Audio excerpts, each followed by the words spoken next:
by 2. 2 by 2 integral sin mx cos nx dx.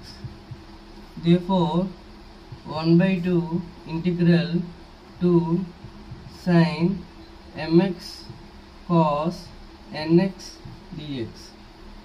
ఎలా కనబడుతుందండి? ఈ ఫామ్లో కనబడుతుందా?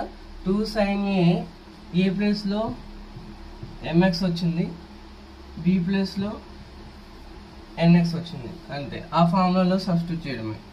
1 by 2 ఇంటిగ్రల్ ఇక్కడ రాయడమ్మా sin a mx plus nx. Okay, mx plus nx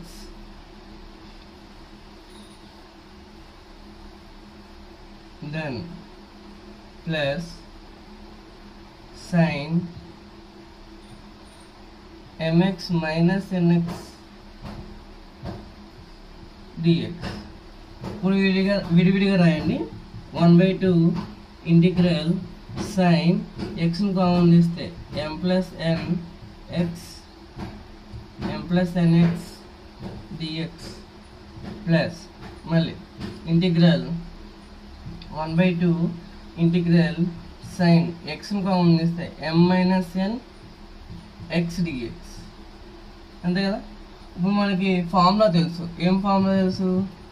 integral sin ax dx is equal to minus cos ax by a plus c. ఇక్కడ ఏ ఏంటమ్మా? ఇక్కడ ఏ అనేది m plus n, ఏ అనేది m minus n.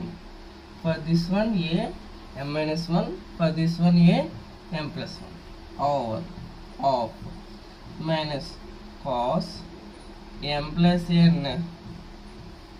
x by m plus n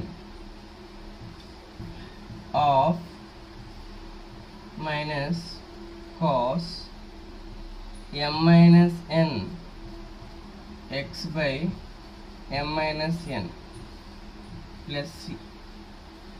Okay, over. This is the solution of this question. Okay, we have to compare, we have to do like that. And if it is cos, they given like this. Now this is cos, this is sin.